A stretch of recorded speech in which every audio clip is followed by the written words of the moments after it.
Ian Hamilton's first love, who had left him 6 years ago, suddenly returned from abroad. She was now accompanied by a 5-year-old son. Using business trips as an excuse, Ian had been avoiding going home for an entire month. It was their 3rd wedding anniversary. Chloe Irvine had prepared a candle-lit dinner and bought a gift for Ian. She sent him a text, but by 9 p.m., he still hadn't come home. Instead, Chloe received a call from Ian's younger sister, Mia Hamilton. Mia reminded Chloe to check the message she'd sent. After hanging up, Chloe opened her chat with Mia. Her smile froze the moment she saw what was on the screen. The plate in Chloe's hand fell and shattered on the floor.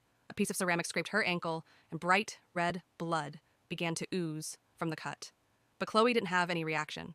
Mia had sent Chloe a screenshot of Ian's Instagram post. It showed that he had booked out the entire riverfront promenade and set off birthday fireworks, all for his first love, and their son Chloe bent down to pick up her phone and swiped through the screenshots one by one. The beach, the yacht, the fireworks, and the bouquets of roses. And there was her husband, holding a 4 or 5-year-old child in one arm. His other hand, still bearing their wedding ring, rested intimately on the waist of another woman.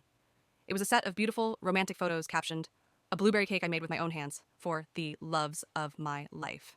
Even through the screen, the overwhelming affection felt almost tangible. Chloe's mind went blank. All thought seemed to shut down. Frantically, she checked Ian's Instagram, only to find it completely empty. She opened her mouth, but no sound came out. It was only then that she realized he had hidden his account from her.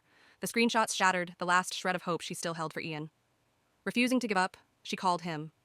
When he didn't answer, she called again. After he hung up for the 3rd time, she received a text from him with just one word, busy. The impatience in that single word was unmistakable. Helplessness, anger, jealousy, and denial twisted together inside Chloe. It was a storm of emotions she could not control. She curled into herself, hands clutching her head as though her heart were being ripped apart. Waves of suffocation rose in her chest. She grabbed fistfuls of her own hair and screamed out in raw frustration before finally breaking into heavy, wrenching sobs.